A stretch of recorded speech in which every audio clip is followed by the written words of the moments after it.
Welcome to the world of Viking exploration and settlement in North America. Tonight, we embark on a journey of discovery with Einar, a seasoned navigator from Greenland, guided by the whispered legend of a land called Vinland. Now settle in, find that comfortable spot, perhaps with a warm mug cradled in your hands. Let your shoulders relax, let your breathing deepen just a little, like a gentle tide coming in. It's time to truly unwind and let the tales wash over you. So, tell me, where are you tuning in from tonight, and what time is it? Is it a quiet evening in your cozy nook, or perhaps a rather lively morning in your perfectly chaotic schedule? If you're enjoying these journeys through history, consider following along so you don't miss our next adventure. Our story begins as Einar, a man carrying the dreams of his father and a deep curiosity, sets sail. The wind is fair, but the ocean ahead is a vast, unknown canvas, holding both promise and peril as he aims to establish a new home in this bountiful, unexplored territory. The salt spray kissed my face, a familiar sting that always awakened something deep within. I stood at the helm of the sea serpent, my father's legacy and my own destiny etched into the stout oak of its hull. For years, the tales of Vinland, a land of plentiful timber and sweet grapes, had been a distant echo, a dream my father chased until his last breath.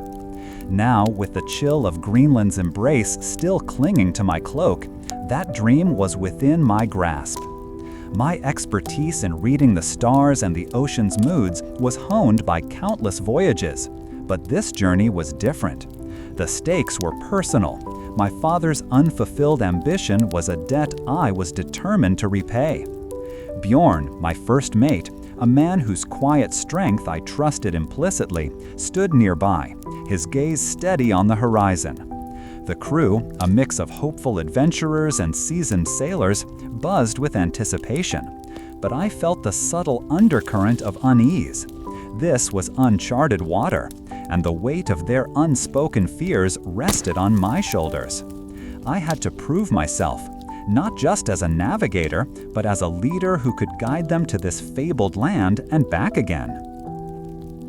The familiar rhythm of the waves against the hull was a comforting sound as we sailed north, pushing towards the edge of the known world. I spent hours poring over our charts, cross-referencing them with the celestial patterns that wheeled above.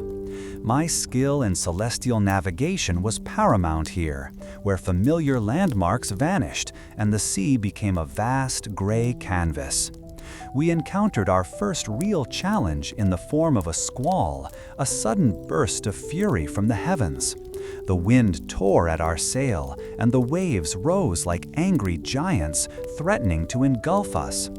I felt the longship groan under the strain, and the sting of the icy spray was sharp against my skin. My immediate concern was the integrity of the mast.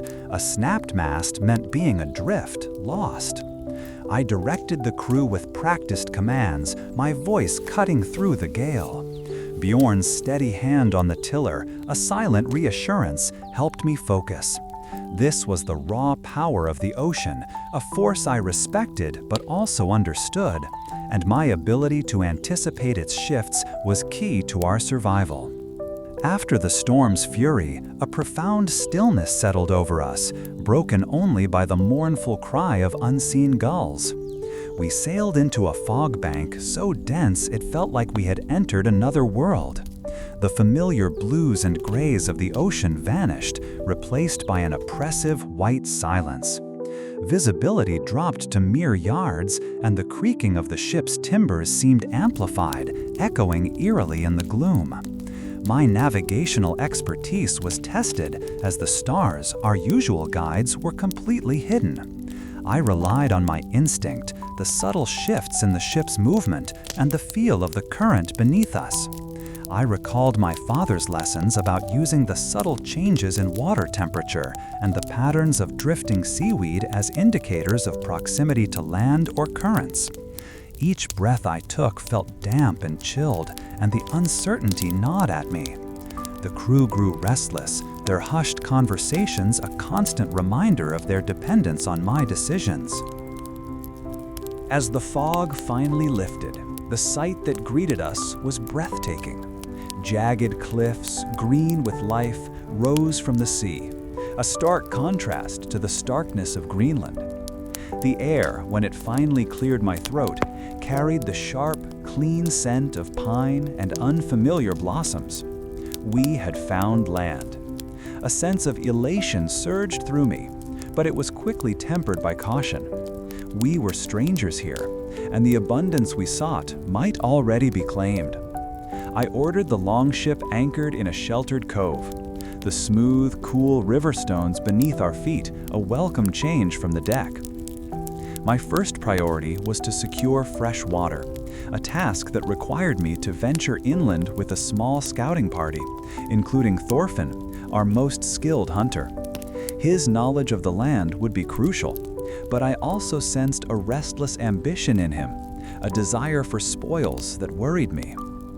Thorfinn's eyes gleamed as he pointed to a patch of earth. "Berries, Einar," he announced, his voice rough. "Sweet, like in the sagas."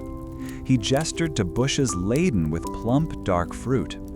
My training in identifying edible flora was rudimentary, but these looked promising. I tasted one. The tart sweetness was a welcome burst on my tongue. However, Thorfinn's eagerness to gather them and his suggestion of hunting the large, deer-like creatures we'd glimpsed in the distance sparked a debate within me. Our primary goal was to establish a permanent settlement, a place to build and grow. These resources, while vital, were also the sustenance of this land's inhabitants, the people we had yet to truly encounter. I found myself torn between the immediate need for provisions and the ethical implications of claiming what was not ours. My father's dream was of settlement, not conquest, and this early choice felt heavy. While scouting a nearby river valley, we saw them, a small group of people, their skin darker than ours, moved with a grace that spoke of deep familiarity with this land. They wore animal skins and carried bows. My heart pounded, not entirely from fear, but from a potent mix of awe and apprehension. I signaled my crew to freeze, my breath catching in my throat. We were observing, learning. My expertise in reading subtle body language, honed by years of dealing with wary traders in Greenland, was put to the test. Their movements were not aggressive, but cautious, watchful. One of them raised a hand, a gesture I couldn't immediately decipher. I knew then that our approach here would define everything, and the weight of that realization settled heavily upon me. It was a profound moment, standing unseen, a silent witness to a world so different from our own. Back at our makeshift camp, Ingrid, a woman whose quiet wisdom often guided me, listened intently to my account of the encounter. She smoothed her woven tunic, her gaze thoughtful. "They are the children of this land, Einar," she said softly. "Their ways are not our ways, but they understand the earth more deeply than we can imagine." Her words resonated, reinforcing the internal conflict I felt. Bjorn, ever the pragmatist, approached me later, his brow furrowed. "We need to secure our position, Einar. These lands are rich. If we hesitate, others will not." His pragmatism was a necessary counterpoint to my growing contemplation, but it also amplified the pressure. The success of our settlement and the lives of my crew rested on my ability to balance ambition with a cautious respect for those already here. It was a tightrope walk, and the wind of uncertainty blew constantly around me. Days turned into weeks. The sea serpent became our temporary home, its familiar timbers a comforting presence against the alien shore. We began constructing more permanent shelters, using the abundant timber and employing my knowledge of shipbuilding to create sturdy, weather-resistant dwellings. The scent of wood smoke, carrying hints of pine and something more, drifted from the direction of the native encampments we had observed from a distance. My focus shifted to resource management, ensuring we had enough dried fish and preserved berries to see us through the coming months. The challenges of daily survival were constant. One evening, while mending a sail, I pricked my finger, and the dark, viscous blood that welled up felt like a stark reminder of our vulnerability in this place. It was a small thing, but it underscored the personal stakes of every decision I made. Driven by the need for more reliable food sources and a desire to understand the potential for coexistence, I decided on a deliberate, cautious approach. Gathering a small offering of polished amber beads and a length of finely woven cloth, I led a small group towards the area where we had first seen the Skraelings. We moved slowly, announcing our presence with calls that carried on the wind. They emerged from the trees, their faces unreadable. I approached one man, taller than the rest, and offered the gifts, speaking in a greeting that mixed Norse words with gestures of peace. He studied me for a long moment, then accepted the gifts, his eyes conveying a mixture of curiosity and suspicion. He then offered a small, intricately carved wooden bird. This exchange, though brief and laden with unspoken meanings, felt like a monumental step, a tiny flicker of understanding in a vast unknown. Our fragile accord was tested when Thorfinn, emboldened by our initial successful exchange, ventured too close to a native hunting party. He returned with news of a skirmish, claiming they had attacked him unprovoked. My blood ran cold. I knew Thorfinn's tendency towards boastfulness and his disregard for caution. I found myself wrestling with his account against the peaceful interactions we had thus far experienced. I chose to trust my own observations of the Skraeling's demeanor. I called Thorfinn to me, his face flushed with anger. "You were reckless," I stated, my voice firm but controlled. "Our survival depends on understanding, not aggression. You will guard our camp for the next 3 days, and you will do so with respect for the decisions I make." The resentment in his eyes was a palpable thing, a crack in the unity of my crew, and I felt the familiar weight of leadership press down. The crisp air of autumn gave way to the biting cold of winter. Snow began to fall, blanketing the land in white and transforming the landscape into a stark, unforgiving beauty. Our shelters, while sturdy, offered little warmth against the relentless wind that whipped through the trees. Our provisions, though carefully managed, were dwindling faster than anticipated. I felt the constant gnawing worry about our food stores. Each day was a struggle for survival, a test of our resilience.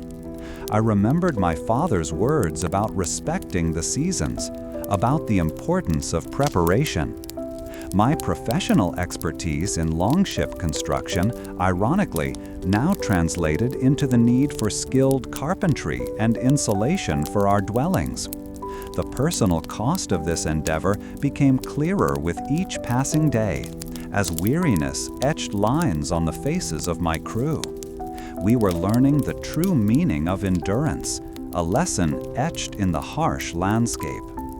As the winter deepened, sickness began to spread through our small settlement. The berries we had gathered, while sustaining, lacked the richness of our northern foods. Ingrid worked tirelessly, using her knowledge of medicinal herbs, but the frailties of our bodies in this foreign clime were evident. I felt the weight of every cough, every fevered brow, as a personal failure. Bjorn's quiet efficiency in managing our dwindling resources was a constant support, but even his optimism was strained. I looked out at the snow-covered landscape, and for a moment, the dream of Vinland seemed impossibly distant, a cruel jest. But then I thought of my father, of his unwavering belief, and a new resolve hardened within me. We had come too far to falter now. I would find a way to endure, to learn, and to build something lasting, even if it meant facing the harshest of realities. My journey had transformed me, forging a leader from the ambitious navigator who first set sail. The challenging integration of our Norse building techniques with the natural resources of this new world had tested my ingenuity. The salt spray had settled, replaced by the bracing chill of the northern sea. We had sailed for days, leaving the familiar shores of Greenland behind, and the vastness of the ocean now stretched before us, an immense, indifferent presence. I stood at the helm of the Sea Serpent, my grip firm on the tiller, a sense of purpose filling me that went beyond my father's legacy. It was a deep, personal drive to prove that these tales of Vinland were more than just the ramblings of old sailors. They were a promise of a new beginning. The crew, though a hardy lot, often glanced towards the darkening horizon with a mixture of hope and a quiet fear of the unknown. And their unspoken anxieties were a burden I carried with every mile we covered. Our journey northward brought us face to face with the raw power of the sea, a force I had learned to respect and anticipate from a young age. As we pushed further from the coast, the familiar patterns of the sky became our only reliable guides. My skill in reading the stars, a knowledge passed down from my father and sharpened by years of solitary watch on the waves, was now our lifeline. This was a world where maps meant little, and the heavens dictated our very survival. So I spent my nights tracing constellations, ensuring our course remained true. A sudden shift in the wind signaled the coming of a storm, a furious tempest that appeared with little warning. The sky turned a bruised purple, and the sea began to churn, its gentle swells transforming into monstrous waves that crashed over our decks. The wind shrieked, tearing at our sail, and I felt the stout oak of the sea serpent groan under the immense pressure. My primary concern was the mast, its towering strength tested by the gale. A failure there would leave us utterly helpless, adrift in this unforgiving expanse. I barked orders, my voice strained against the storm's roar, directing the crew as they worked to secure the rigging and reef the sail. Bjorn, my first mate, was a pillar of calm, his steady hands expertly guiding the longship through the chaos. His quiet presence a reassurance amidst the wind and spray that stung my face. It was in moments like these, when the ocean unleashed its full fury, that my understanding of its moods and my ability to react decisively were truly put to the test. Each successful maneuver was a small victory against the overwhelming might of nature. Following the storm's retreat, an unnerving silence descended, broken only by the distant cries of unseen seabirds. We had sailed into a fog bank, so thick and impenetrable that it felt as if we had entered a realm separate from the world we knew. The familiar blues and grays of the sea and sky were swallowed by an all-encompassing damp whiteness that muffled all sound. Visibility reduced to mere yards, the creaking of the ship's timbers seemed to boom in the oppressive quiet, an eerie testament to our isolation. Without the guidance of the stars, my navigational skills were pushed to their very limits. I relied on a deeper intuition, feeling the subtle shifts in the ship's movement and the way the current flowed beneath us, information that spoke volumes to a seasoned sailor. My father had taught me to observe the smallest changes in water temperature and the types of seaweed drifting on the surface, using them as subtle indicators of our position and proximity to land or currents. Each labored breath felt cool and damp, and the gnawing uncertainty about our true course was a constant companion, amplified by the hushed, anxious murmurs of the crew. As the fog finally began to dissipate, revealing itself to be a transient veil, the sight that greeted us was magnificent. Towering cliffs, richly adorned with vibrant green foliage, rose dramatically from the sea, offering a stark and welcome contrast to the starkness of Greenland. The air, once it cleared my throat, carried a clean, sharp scent of pine and a delicate aroma of flowers I had never encountered before. We had indeed found land, the fabled Venland, and a surge of elation washed over me. This elation, however, was quickly tempered by a deep sense of caution, for we were strangers in this new territory, and the abundance we had come to claim might already be in the possession of others. I directed the longship to anchor in a sheltered cove, the feel of smooth, cool river stones beneath my sea-worn boots a comforting sensation. My immediate concern was securing a source of fresh water, a task that required me to lead a small scouting party inland. Thorfinn, our most skilled hunter, accompanied me, his keen eyes invaluable for navigating the untamed wilderness. Thorfinn's excitement was evident as he pointed to a cluster of bushes heavy with ripe, dark berries. "Look, Einar," he exclaimed, his voice a rough rumble. "Sweet, like the sagas said." I cautiously sampled one, and the burst of tart sweetness on my tongue was a delightful sensation. His eagerness to gather them, however, and his suggestion of hunting the large deer-like creatures we had glimpsed earlier, stirred a complex debate within me. Our primary objective was to establish a lasting settlement, a place where our people could thrive. These resources, while essential for our immediate survival, were also the sustenance of this land's inhabitants, the people we had yet to truly understand.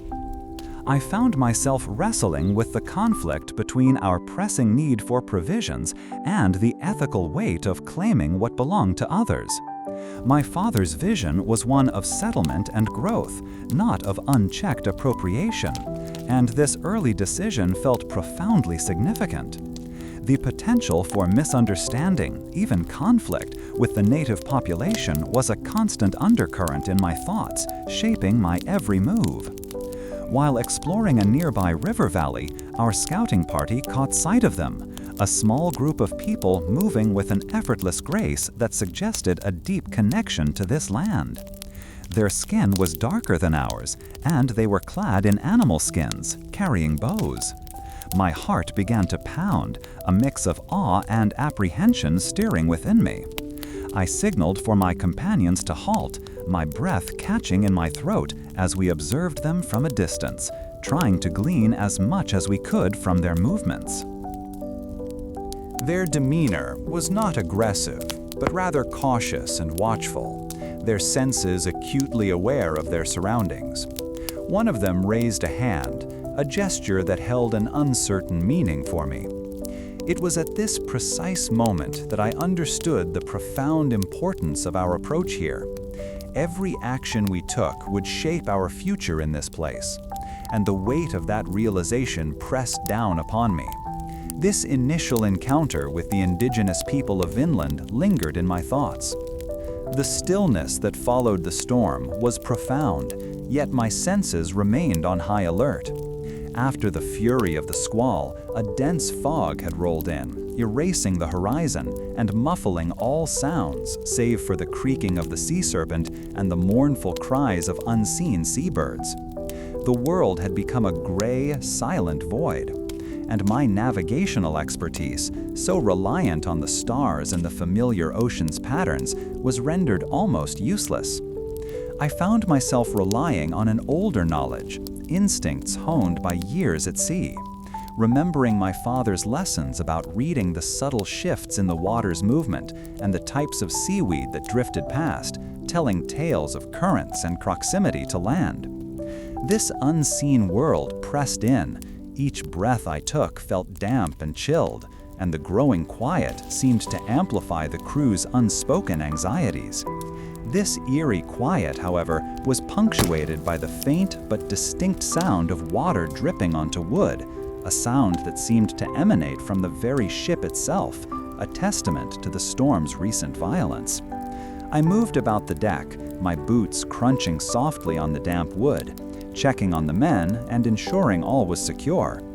Bjorn, my first mate, was a steady presence, his movements economical and purposeful as he inspected the rigging.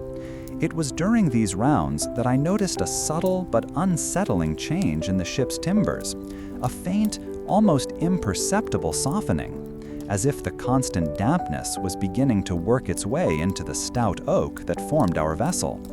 My understanding of shipwriting, a skill learned at my father's side, immediately flagged this as a potential concern, a weakness that could be exploited by the sea's relentless embrace. Then, a new sound reached my ears, fainter than the ship's groans, but undeniably present. A rhythmic splashing, distinct from the rhythm of our own movement through the water. It was too regular to be natural, too deliberate to be mere chance. I strained to locate its source, my mind racing through possibilities, each one more intriguing than the last. Could it be some strange sea creature, or perhaps a different vessel, lost like us in this impenetrable grayness?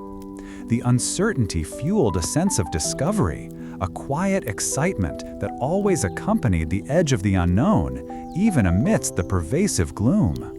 The crew, sensing my focus, also turned their ears outward, their usual restlessness momentarily replaced by a shared curiosity.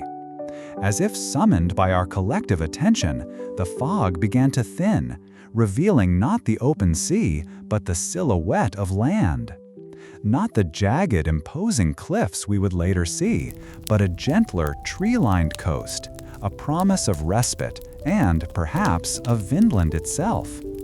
The splashing sound grew louder, and as we drew nearer, I saw its origin. A small group of people, their forms clearly defined against the receding mist, were tending to small, intricately woven nets stretched between poles near the water's edge. They moved with a fluid grace, their actions coordinated and efficient, a stark contrast to our own weary but determined efforts. My heart quickened with a new kind of apprehension, a blend of wonder and the weighty responsibility that accompanied our arrival in this new territory. My expertise in observing human behavior, honed by years of interactions in Greenland's varied settlements, immediately recognized the cautious nature of these individuals. They were not overtly hostile, but their movements were deliberate, their gazes swept across our approaching longship with a clear sense of assessment. I instructed my crew to cease their hurried preparations, to anchor the sea serpent at a respectful distance from their activity, and to remain quiet and unobtrusive. The air, now cleared of the thick fog, carried the faint, earthy scent of damp soil, mixed with the sharp, clean aroma of pine, a fragrance entirely new to my senses. I could also discern the subtle, sweet smell of ripening berries from the nearby tree line, a promising sign for our stores. I decided then to approach them, not with the boisterous confidence some of my men favored, but with a measured gait, accompanied only by Bjorn and a few select others who understood the importance of a calm demeanor. We carried no weapons openly displayed, only simple tools and a few offerings, a small bag of polished amber beads, a common trade good, and a length of brightly dyed wool, a testament to our craftsmanship. My father's ambition had been to find a new home, not to conquer, and that conviction guided my every step, urging caution and a sincere attempt at understanding. I recalled a passage from an old saga, a tale of how even the most alien cultures could find common ground through shared needs and mutual respect. As we neared the water's edge, one of the individuals, a woman whose features were finely etched and whose eyes held a deep, knowing calm, stepped forward. She was adorned with finely worked leather and shell adornments that clanked softly as she moved. She held a finely carved wooden flute, and as she raised it to her lips, a series of pure melodic notes filled the air, a melody that was both beautiful and haunting. This was my first direct musical encounter with the Skraelings, as we called the indigenous people. My initial thought was that this was a greeting, a cultural overture, and I found myself captivated by the purity of the sound. It was a stark contrast to the harsh mix of sounds I was accustomed to, the clang of hammers and the shouts of sailors. I returned her melody with a series of spoken words, a greeting in our Norse tongue, accompanied by gestures of peace and openness. I held out the amber beads, placing them gently on a smooth, dark river stone at her feet. She watched my movements intently, her expression unreadable, before she, in turn, made a small gesture towards the nearby woods, a subtle inclination of her head that seemed to invite us further inland. This subtle invitation, coupled with the clear message of their net fishing technique, spoke volumes about their resourcefulness and their connection to this abundant land. Their efficiency in gathering sustenance was evident, and my mind immediately began to consider how our own needs might be met without encroaching upon their established ways. The scholarly debate among historians about these early encounters often centers on whether the Norse saw the Skraelings primarily as potential trading partners or as obstacles to their own expansionist goals. My own experience, however, was more nuanced. I recognized their skills, their deep knowledge of this environment, and the potential for both cooperation and conflict. The peculiar detail that struck me was the specific weave of their nets. They were not merely functional, but also intricately patterned, suggesting an artistic sensibility applied even to the most practical aspects of their lives. This level of detail in their craft was something I had not anticipated, a quiet testament to their rich cultural heritage. Following the woman's subtle gesture, we ventured a short distance inland, where the scent of pine was now mingled with the sweet fragrance of blooming wildflowers I did not recognize. The ground beneath our feet was soft and yielding, a pleasant contrast to the hard decks of the longship. The Skraelings led us to a small clearing where a fire smoldered, and the aroma of roasting meat, savory and rich, began to waft towards us. They offered us pieces of the cooked meat, which I accepted gratefully, tasting a blend of unfamiliar spices and the natural sweetness of the flesh. This moment of shared sustenance, however tentative, felt like a crucial step in bridging the gap between our worlds, a silent acknowledgement of our shared humanity. The sheer abundance of edible plants and game that this land offered was becoming increasingly apparent with each step inland. I observed how the Skraelings moved through the forest with an ease that spoke of generations of accumulated knowledge. They pointed out bushes laden with dark, sweet berries and showed us the tracks of the large deer-like animals they hunted. My own rudimentary knowledge of foraging was limited to what I had learned in the harsh northern climes of Greenland, and I felt a keen sense of inadequacy compared to their innate understanding of this environment. This made me think of the ongoing discussion among scholars about the nutritional basis of Viking settlements. Here, the potential was clearly immense, but the methods of acquisition were a significant question. Later, as we prepared to return to the Sea Serpent, the woman who had first greeted us presented me with a small, intricately carved wooden bird, its feathers detailed with tiny, precise strokes. It was a beautiful object, smooth and cool to the touch, a tangible piece of their artistry. I, in turn, offered her a small polished stone that I had found on the shore, one that seemed to capture the faint light filtering through the trees.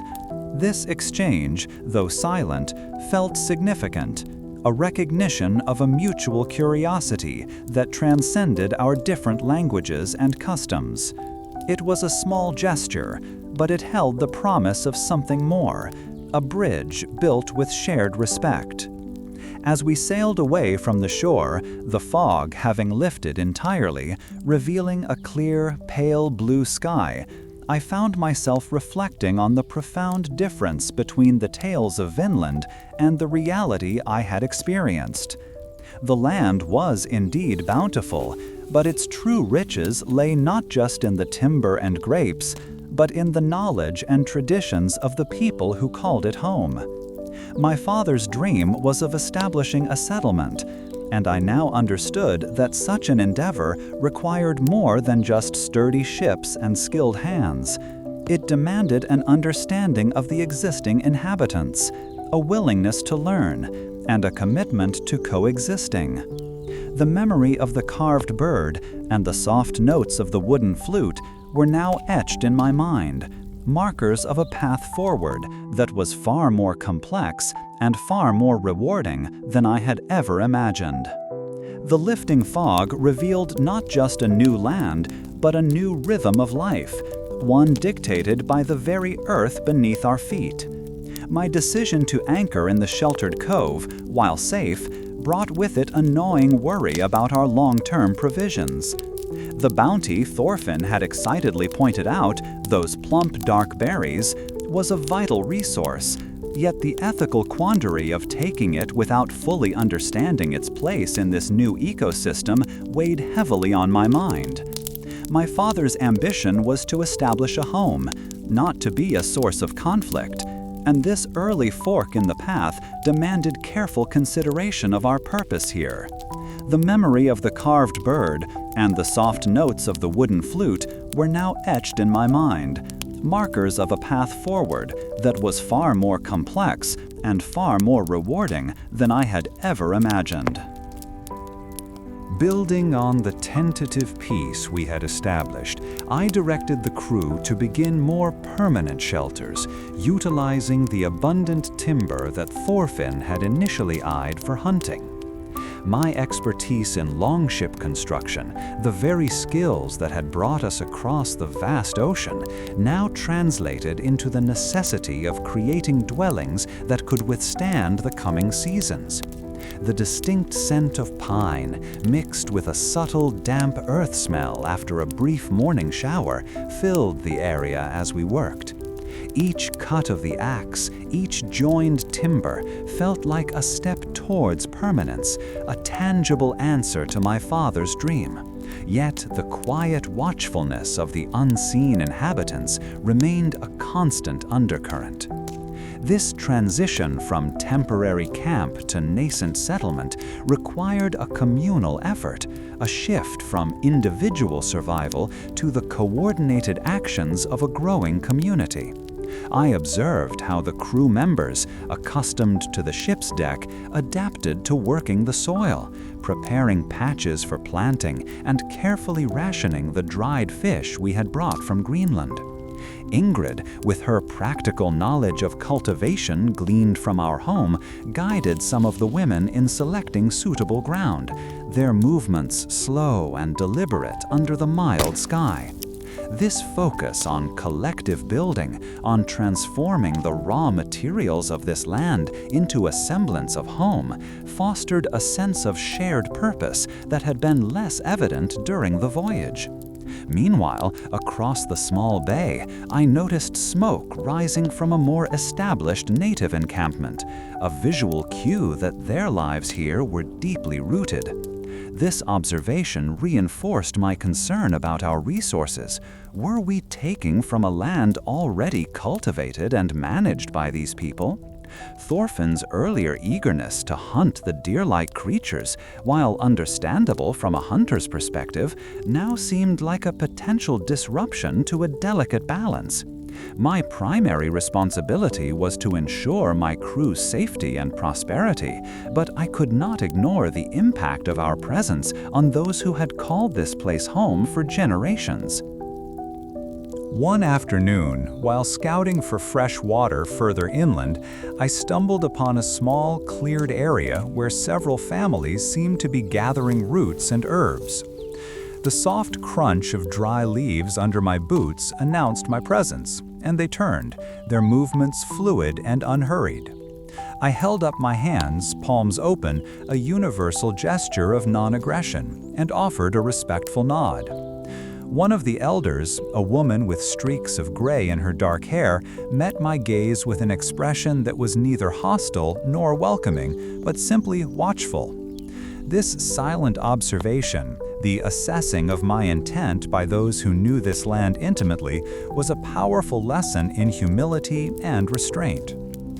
Building on this quiet encounter, I saw an opportunity to bridge the gap between our immediate needs and their potential knowledge of the land's edible offerings. I decided to approach Bjorn and Ingrid with a proposal. "Bjorn," I began, my voice low, "our stores are adequate for now, but winter approaches. I wish to understand what sustenance this land truly offers and how its people have learned to thrive here."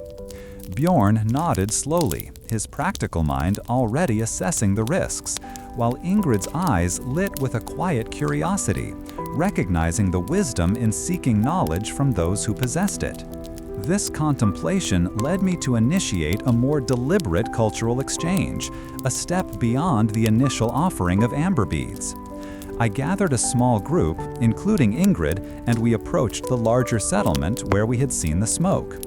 We brought with us not just gifts, but a willingness to observe and, if possible, to learn. The scent of roasting meat, unfamiliar spices, and something akin to sweet grass filled the air as we drew closer. Children played near the water's edge, their laughter carrying on the breeze, a sound that was both joyful and utterly foreign. As we neared the central gathering area, a man emerged, taller than the rest, and gestured for us to approach. He spoke in a language that was completely unintelligible, but his movements were open and inviting. Ingrid, ever the observant one, noticed how they used a type of finely woven net made from plant fibers to catch fish from the nearby stream.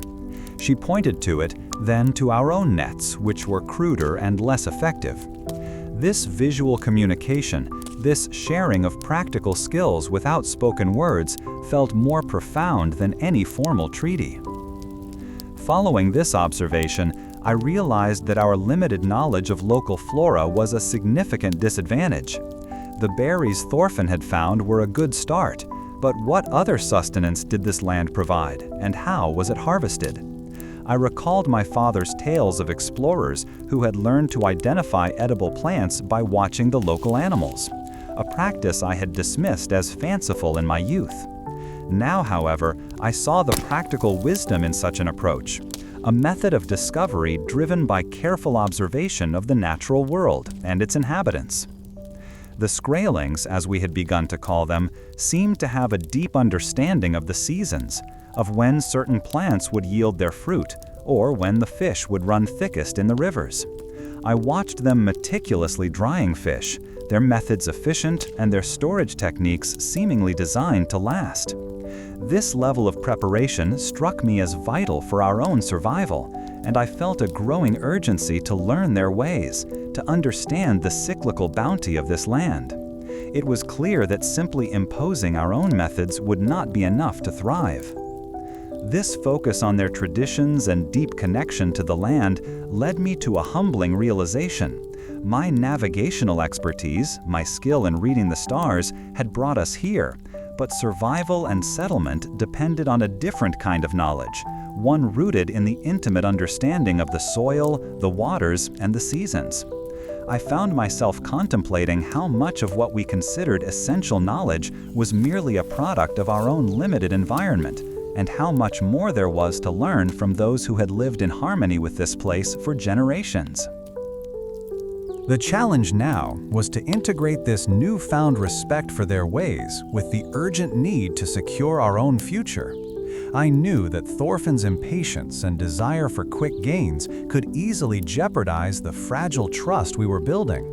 My responsibility was not just to my crew, but to foster a relationship of mutual respect, ensuring that our arrival did not bring devastation, but a chance for shared prosperity. This complex web of needs and obligations demanded a delicate touch, a leadership style that prioritized understanding over immediate action. And my years as a seasoned navigator had prepared me for charting unknown territories, even those of human interaction. My understanding of the land's rhythms had evolved, shifting from the predictable flow of ocean currents to the more nuanced cycles of nature and its people. The bounty Thorfinn had discovered, those sweet dark berries, had indeed been a welcome sight after our arduous journey. I tasted another, the tartness a sharp contrast to the blandness of our dried rations, and knew we needed more such food. However, Thorfinn's immediate inclination was not merely to gather them for sustenance, but to see them as plunder, a prize to be claimed and perhaps even traded aggressively. My own training as a navigator, and more importantly as a leader responsible for the well-being of my crew and the success of our long-term endeavor, urged a different path. I found myself weighing his impulsive desire for immediate gain against the need for careful, considered interactions with the native peoples who clearly cultivated these lands. This was not simply about finding food, it was about how we establish ourselves here and whether we would be welcome guests or unwelcome intruders. Our recent success in finding the land and Thorfinn's discovery of the abundant berries had indeed confirmed the sagas, but it also presented us with a significant challenge, a moral reckoning of sorts. We had seen the Skraelings, the people of this land, and while our initial observation was from a distance, we understood that these lands were not empty. The very bushes Thorfinn pointed out, laden with fruit, were likely tended or at least known to the native inhabitants. My father's dream was of settlement, a place to put down roots and build a future, not to seize what others had nurtured. Therefore, I felt a growing unease about Thorfinn's eagerness to harvest these resources without any understanding of their origin or ownership. This internal debate was a constant hum beneath the surface of our daily activities, a reminder of the delicate balance we had to strike. We decided to focus on establishing a secure water source first, a fundamental need for any settlement. Thorfinn, as our most skilled hunter, accompanied me and a few others inland. We followed the sound of rushing water, a hopeful murmur that grew louder with each step. The forest was denser here, the trees towering and ancient, their rough bark clinging to my hands as I steadied myself. We eventually reached a clear, fast-flowing river, its waters cold and invigorating against my parched throat. I knelt and drank deeply, the pure taste a blessing. The abundance of this land was undeniable, and as we replenished our water skins, my thoughts returned to Thorfinn's focus on the berries. It was important to understand how these resources were sustained, not just consumed. As we explored the riverbanks, Thorfinn, ever the opportunist, spotted something else. "Look, Einar," he called out, his voice filled with a rough excitement. He pointed to tracks in the soft earth near the river's edge, larger than any deer we had encountered. These were likely the creatures he had spoken of earlier, animals that could provide a substantial amount of meat and hides. The prospect of such a kill was tempting, offering immediate relief from our limited stores. However, I also noted that these tracks led towards a cluster of trees where we had previously seen signs of Skraeling activity, suggesting their hunting grounds might overlap with ours. This observation reinforced my apprehension about Thorfinn's desire for aggressive resource acquisition. We needed to be mindful of their presence and their claims to this land. My mind raced with possibilities and perils. Securing a large game animal would bolster our winter provisions considerably, providing much-needed protein and fat. Yet the thought of encroaching on the hunting territories of the Skraelings, especially after our fleeting distant observation of them, made me hesitate. I remembered stories from Greenland of misunderstandings with native hunters leading to long-held animosities. My expertise in navigating social dynamics, though tested in harsher, more familiar environments, felt even more crucial here. I needed to consider the long-term implications of such an action, not just the immediate benefit. We were here to build, to grow, and to coexist if possible, not to sow seeds of conflict before our roots had even begun to take hold. I made a decision, guided by the need for caution and a desire to understand rather than exploit. "We will not pursue that game today, Thorfinn," I stated, my voice firm. "Our priority is to secure our water source and assess the immediate surroundings for a suitable place to establish our camp. We will leave the hunting of those large animals for another time, when we have a better understanding of who else claims this bounty." Thorfinn's jaw tightened, a flicker of disappointment crossing his face, but he nodded grudgingly. It was a small victory for my principles, a step away from the immediate gratification towards a more thoughtful approach to our settlement. The weight of leadership often meant making unpopular decisions, and this was certainly one of them. As we continued our reconnaissance, we found a sheltered clearing not far from the river, protected by a natural curve of the land. It seemed ideal for our initial camp. The ground here was relatively flat, with good drainage, and surrounded by timber that would be excellent for building. While clearing some underbrush, Bjorn, my ever-watchful first mate, discovered a collection of smooth, flat stones arranged in a rough circle.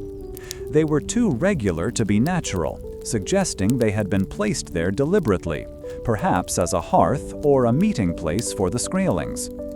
This discovery further emphasized their presence and their use of this area. It was a subtle but significant reminder that we were guests in their territory. Bjorn, ever practical, voiced his thoughts as he examined the stones. "They keep their fires here, Einar. It means they come to this spot often. We should be mindful of it."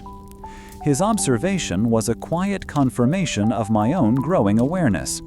These were not just raw resources, they were also spaces imbued with the history and activity of the people who had lived here for generations. My knowledge of constructing longships, requiring an understanding of wood and balance, was now being applied to building shelters.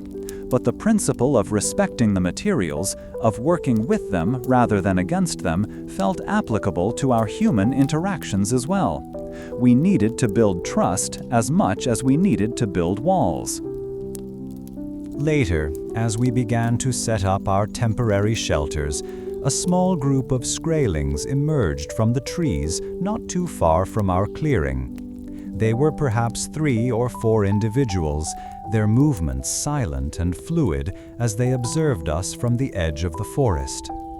The air was still, and the only sounds were the rustle of leaves and the distant call of an unfamiliar bird. I held up my hands, palms open, a gesture of peace. My heart pounded with a mixture of anticipation and caution. My father had always spoken of the importance of observing before acting, and this was a moment that demanded utmost observation. I noticed one of them carried a finely crafted wooden bow, and another had a pouch at his side, its contents unseen. I chose to proceed with the offering I had prepared, a few amber beads polished to a gleam, and a strip of our finest woven wool. It was a small gesture, a token of our peaceful intentions. I walked slowly towards them, not making any sudden movements. The Skraeling who seemed to be their leader, a man with keen eyes and a strong presence, watched my approach with an unreadable expression. When I was a few paces away, I stopped and laid the gifts on the ground between us. I then bowed my head slightly, a respectful acknowledgement of their territory. It was a moment of profound quiet, where the unspoken understanding or misunderstanding of our meeting hung in the air. After a tense pause, the leader stepped forward. He looked at the gifts, then at me. There was no immediate smile, but neither was there aggression. Instead, he reached into the pouch at his side and withdrew a handful of dried herbs, their scent faint but distinct. He then placed them on the ground near my offerings. It was a simple exchange, a tentative offering, and a reciprocal gesture. I could not identify the herbs, but their presentation was clearly a signal of cautious acceptance, a willingness to engage on their terms. This act, this silent transaction of respect, felt more significant than any shouted greeting. It was a subtle opening, a fragile bridge across the divide. This exchange, while encouraging, also brought a fresh wave of considerations. Thorfinn, having witnessed the interaction from a distance, approached me later with a mixture of impatience and suspicion. "They offered us weeds, Einar," he grumbled, his voice low. "We should be showing them our strength, not offering trinkets. Those berries and the game are ours for the taking." His words, though fueled by a desire for our group's security and prosperity, grated against the careful diplomacy I was trying to foster. He saw weakness in my approach, a lack of assertiveness in claiming what he believed was rightfully ours by virtue of discovery. I found myself needing to firmly articulate my vision. "Thorfinn, we are not here to take, but to settle. Our strength lies not in aggression, but in our ability to build and to live if possible," I explained, choosing my words carefully. "Those herbs they offered, that is their knowledge, their connection to this land. To dismiss it is to dismiss them, and that is a mistake we cannot afford." I knew then that my leadership would constantly be tested by the conflicting desires and perspectives within my own crew. My resolve to honor my father's legacy of peaceful settlement was being forged in these early challenging moments. The respect I showed for the Skraelings' ways was a direct reflection of the respect I expected them to show us. The knowledge of their presence, the understanding of their connection to the land through the carefully placed stones and the exchange of herbs, felt both heavy and precious. The wind, now a gentle caress rather than a furious fist, carried the sharp, clean scent of pine and damp earth. Following our initial tentative exchange with the people of this land, I felt a shift in the rhythm of our days.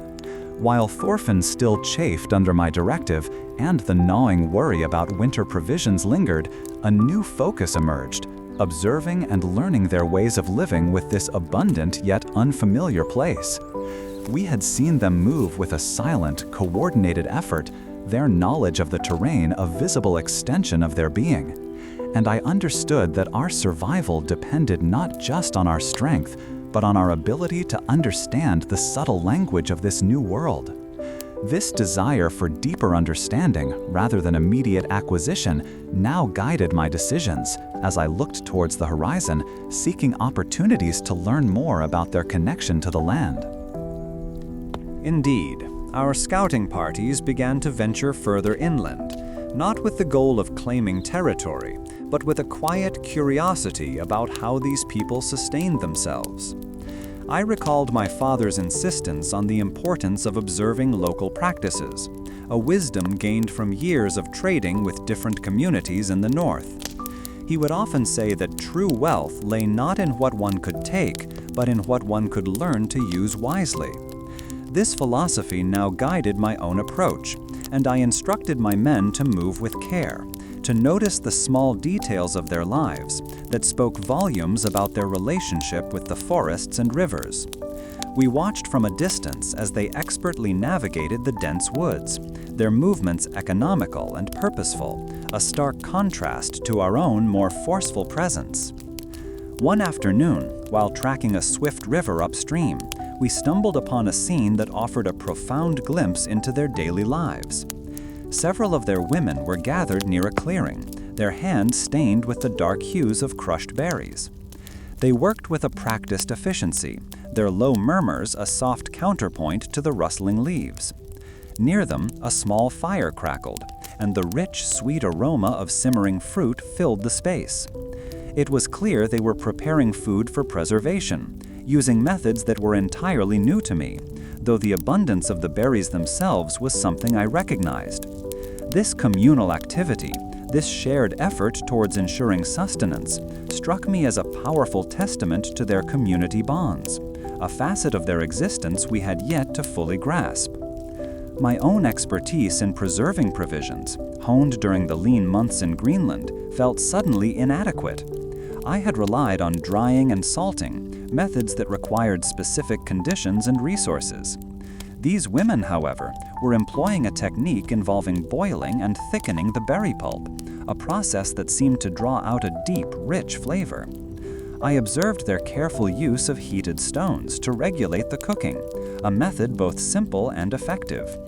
The way they worked together, passing tools and sharing tasks without spoken commands, highlighted a level of unspoken communication that I found deeply impressive. This observation ignited a new line of inquiry for me, a contemplation on how their ingrained knowledge of these plants and their natural properties allowed for such efficient preparation. Building on this observation, I decided to send a small group, including myself, to approach them openly, carrying a few of our own preserved provisions as a gesture of goodwill. We carried dried fish, cured in salt, and some smoked fowl, hoping to demonstrate our own methods of sustenance. As we neared the clearing, the women looked up, their initial wariness evident, but they did not flee. I approached the eldest among them, a woman whose face was etched with the wisdom of many seasons, and presented our offering, gesturing towards their simmering pot.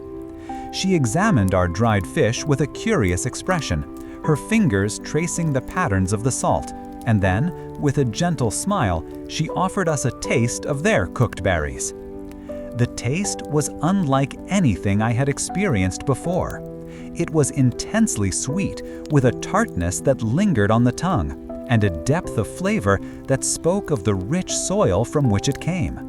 The texture was smooth and velvety, a testament to their careful preparation. This direct sharing of food, this bridging of our different approaches to sustenance, felt like a significant step.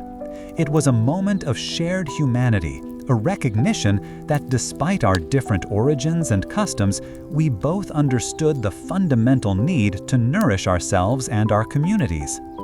This simple act of offering and receiving food, born from observation and a willingness to engage, began to dismantle some of the lingering unease that had characterized our initial encounters. This experience also brought into sharper focus the personal stakes involved in our mission. My responsibility extended beyond mere navigation or leadership. It encompassed fostering a relationship, however tentative, with the original inhabitants of this land. The success of our settlement, the very survival of my crew through the coming seasons, would hinge on our ability to coexist peacefully. I found myself constantly evaluating my actions, questioning whether they aligned with the principles of respectful engagement that my father had instilled in me, or if I was inadvertently sowing seeds of mistrust.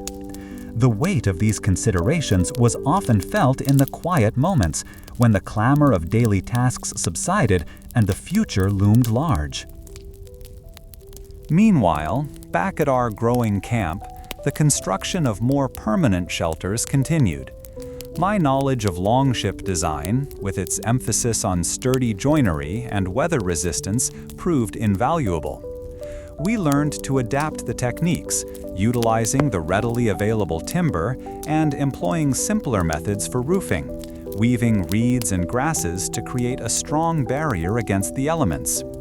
The scent of freshly cut wood filled the air around our settlement, a comforting aroma that signified progress and a growing sense of permanence. However, the constant need for new materials meant increased excursions into the surrounding forests, further deepening our reliance on understanding the land's rhythms and inhabitants. This exploration brought us into contact with different aspects of the local environment. We discovered areas where specific edible roots grew in abundance, and learned to identify plants that provided natural dyes, their vibrant colors a stark contrast to the muted tones of our northern homeland.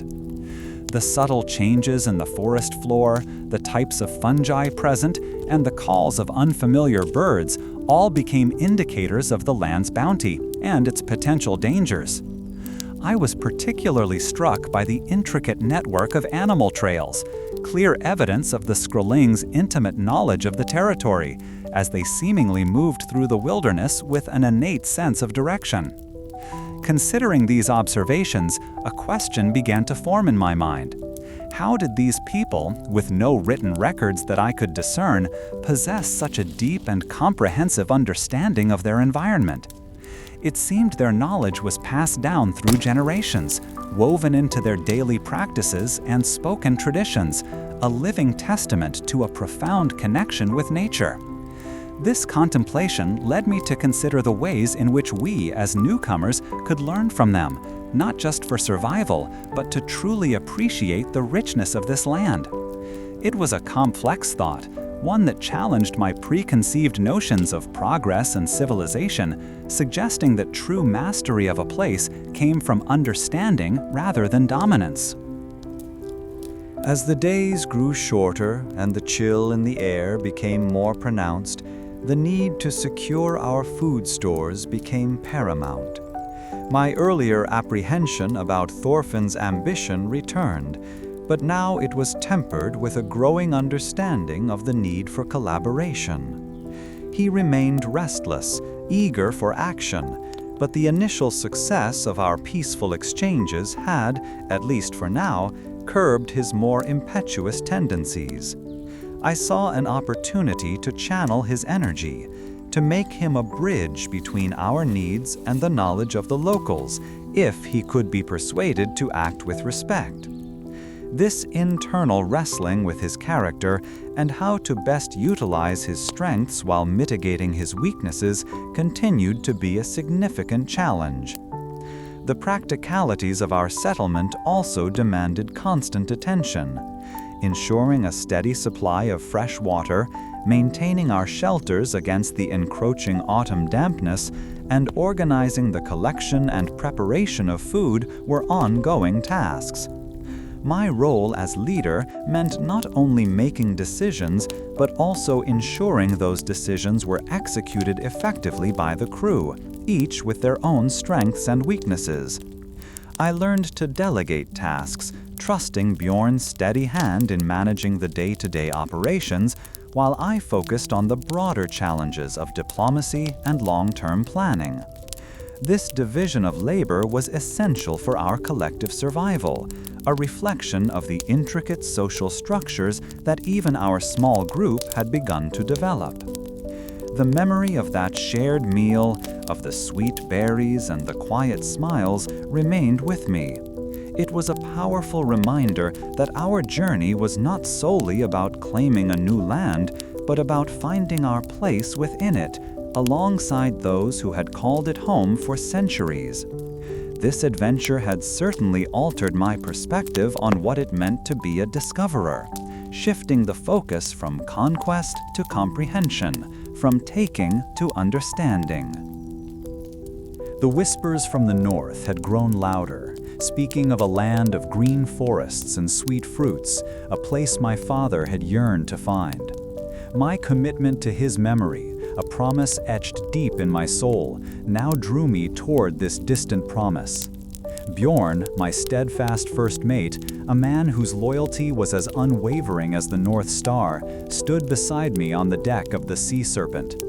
The crew, a hardy bunch of men and women who had braved the biting winds of Greenland with me, now looked to the western horizon, a shared hope kindling in their eyes. My own skill in charting courses by the heavens and reading the subtle language of the sea had brought us this far.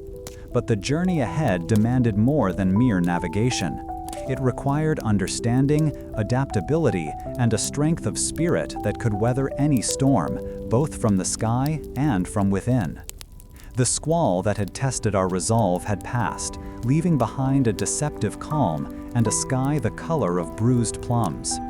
As we pushed further west, the familiar constellations began to shift, their positions unfamiliar, a sure sign we were venturing beyond the maps our ancestors had drawn. My expertise in celestial navigation meant I could still orient us, but the lack of recognizable star patterns felt like stepping into a dream. Bjorn pointed to the water, his voice calm but alert. "Einar," he said, "look at the birds. They fly inland." Following his gaze, I saw flocks of seabirds turning towards the landmass we were approaching, their calls a welcome sound after days of the ocean's roar. Their presence, a sign of life and sustenance, bolstered my spirit, though a healthy caution still guided my thoughts. The fog bank we encountered after the storm's passage was unlike any I had experienced before, a silent, clinging shroud that stole all sense of direction. For hours, the world outside our ship was a uniform milky white, and the familiar slap of waves against the hull seemed muffled, distant. I recalled my father's teachings about navigating by feel and sound when sight failed, about listening to the water's subtle hum and the groan of the ship's timbers as they shifted against unseen currents. The damp chill seeped into my bones, and a disquieting silence amplified the crew's anxious murmurs. I found myself leaning against the ship's railing, trying to discern the faintest shift in the wind, anything to pierce the oppressive veil that surrounded us.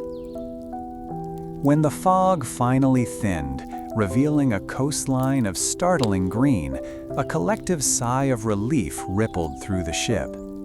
The land rose from the sea, not with the stark, unforgiving cliffs of Greenland, but with gentler slopes covered in trees that reached towards the sky. The air, when it cleared my lungs, carried the fresh, clean scent of pine mixed with the sweet perfume of unseen blossoms, a heady aroma that spoke of a vibrant, living world.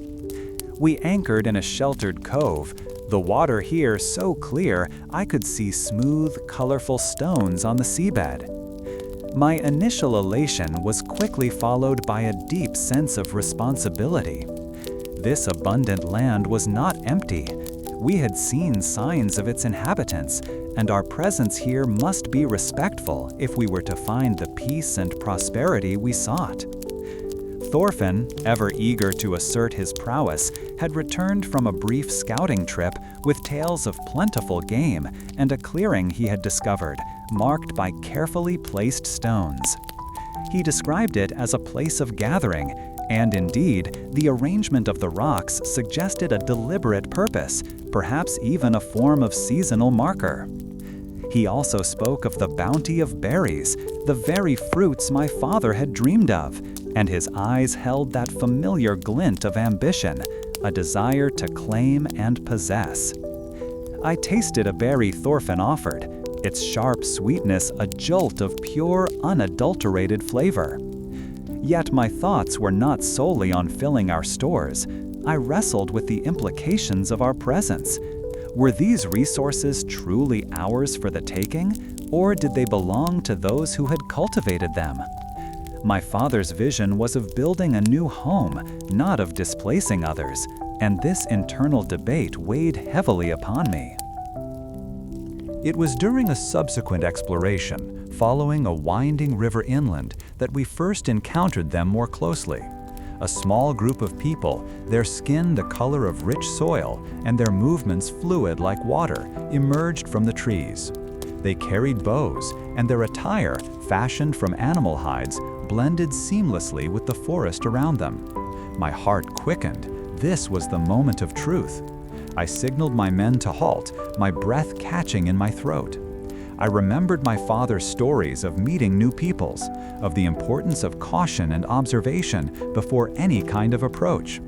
These were the Skrælings, as we called them, and their watchful gaze spoke volumes of their own careful assessment of us. I saw one of them raise a hand, palm outward, a gesture that seemed universally placeless of caution, or perhaps a greeting. Later, back at our temporary encampment near the longship, I shared my observations with Ingrid, a woman whose quiet wisdom had often been a source of clarity for me. She listened patiently, her fingers busy mending a sail, the rough-spun wool familiar under her touch. "They are the first stewards of this land, Einar," she said softly, her gaze directed towards the distant trees. "Their lives are woven into its fabric, and we must learn their ways before imposing our own." Her words resonated deeply, echoing the quiet unease that had settled within me. Bjorn joined us then, his brow furrowed with a different kind of concern. "Ingrid is right, Einar," he conceded, his voice low, "but we are far from home, and winter will come. We need to secure our position, to gather what we need for survival. If we are too slow, this opportunity may pass us by, or worse, others might take it."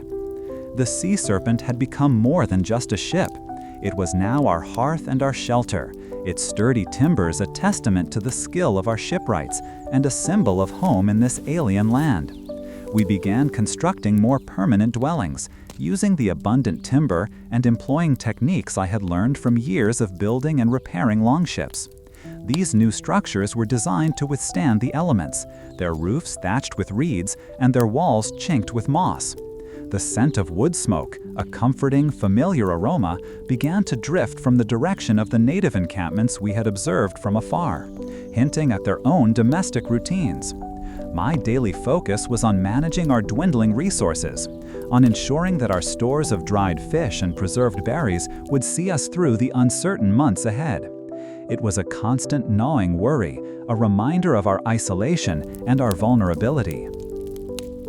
Driven by the necessity of finding more reliable sources of food and a genuine desire to forge a path of coexistence, I resolved to make a deliberate, peaceful overture.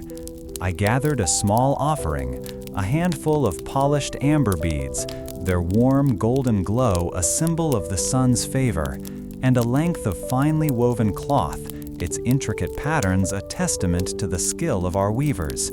Accompanied by Bjorn and a few trusted crew members, we moved with slow, measured steps towards the area where we had first glimpsed the Skrellings.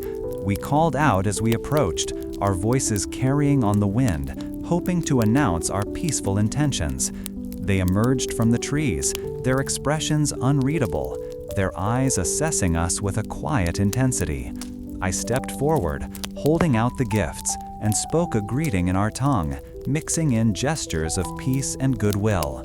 A tall man among them, his bearing regal and his gaze steady, stepped forward and accepted the gifts. He studied them for a long moment, then turned his attention back to me. A flicker of something, perhaps curiosity, perhaps a guarded acceptance, in his eyes. He then reached into the folds of his tunic and produced a small, intricately carved wooden bird, its delicate wings outstretched as if ready to take flight. He offered it to me, his movements slow and deliberate. This simple exchange, brief and laden with unspoken meanings, felt like a monumental step forward, a fragile bridge built across the vastness of our differences. It was a promising beginning, yet the underlying currents of caution from both sides were palpable, a reminder of the delicate balance we had to maintain. The fragile accord we had begun to build was soon tested by Thorfinn's inherent recklessness. He returned from a foraging trip with news of a confrontation with a native hunting party, claiming they had attacked him without provocation. My blood ran cold. I knew Thorfinn's tendency towards exaggeration and his ingrained disregard for caution, his eagerness to prove himself often overriding his good sense. I found myself wrestling with his impassioned account against the quiet dignity and observed peacefulness of the Skrelling's demeanor. My instinct, honed by years of reading people, leaned towards caution, towards understanding rather than immediate accusation. I called Thorfinn to me, his face flushed with a mixture of anger and bravado. "You were reckless, Thorfinn," I stated, my voice firm but measured. "Our survival here depends on understanding their ways, not on aggression. You will guard our camp for the next 3 days and nights, and you will do so with respect for the decisions I make. Let this be a lesson in patience." The resentment smoldering in his eyes was a palpable thing, a subtle crack in the unity of my crew that I would have to watch carefully. The crisp air of autumn had surrendered to the biting cold of winter, and snow began to fall, transforming the landscape into a stark, white beauty that both awed and intimidating. Our shelters, though sturdy, offered only meager protection against the relentless wind that tore through the skeletal branches of the trees. Our carefully managed provisions were dwindling at an alarming rate, and the gnawing worry about our food stores became a constant companion. I remembered my father's constant emphasis on respecting the seasons and the importance of thorough preparation. Ironically, my expertise in longship construction now found a new application in the need for skilled carpentry and insulation for our dwellings, a practical translation of ancient knowledge. The personal cost of this endeavor became clearer with each passing day, as weariness etched deeper lines onto the faces of my crew, a visible testament to the challenges we faced. As the winter deepened its icy grip, sickness began to creep through our small settlement. The berries we had gathered, while sustaining, lacked the richness and energy of the foods we were accustomed to, and their nutritional value was proving insufficient against the harsh climate. Ingrid worked tirelessly, her knowledge of medicinal herbs a comfort and a vital resource. But the sheer frailty of our bodies in this foreign environment was undeniable. I felt the weight of every cough, every fevered brow, as a personal failure, a burden on my conscience. Bjorn's quiet efficiency in managing our dwindling resources was a constant source of support, but even his usual optimism was strained. I looked out at the endless expanse of snow-covered land, and for a fleeting moment, the dream of Vinland seemed impossibly distant, a cruel jest. But then I thought of my father, of his unwavering belief in this quest, and a new resolve hardened within me. We had come too far to falter now. I would find a way to endure, to learn, and to build something lasting, even if it meant facing the harshest of realities and learning from every mistake. The sea serpent was more than just our vessel now. It was the heart of our temporary village. As the long days of autumn gave way to the sharper winds that hinted at winter's arrival, our efforts turned towards making this alien shore feel like home.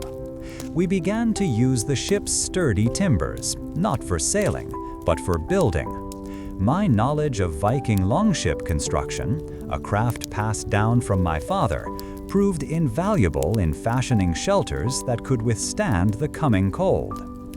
We worked together, each man and woman contributing their strength, as the scent of freshly cut pine filled the air around our small encampment. This construction effort involved more than just skill with an axe. It required careful planning and resourcefulness. We learned to utilize the natural contours of the land, finding sheltered hollows to dig our foundations and using fallen trees that were already seasoned by the elements. The wood, when split and shaped, had a pleasing coolness to the touch, a welcome change from the constantly damp feel of the ship's deck. Building our new homes required a different kind of focus than navigating the open sea, a grounded determination to create something lasting. Moreover, the very structure of our longship provided a blueprint for these new dwellings. The sturdy ribs of the vessel, designed to flex and endure the ocean's might, inspired the framing of our huts.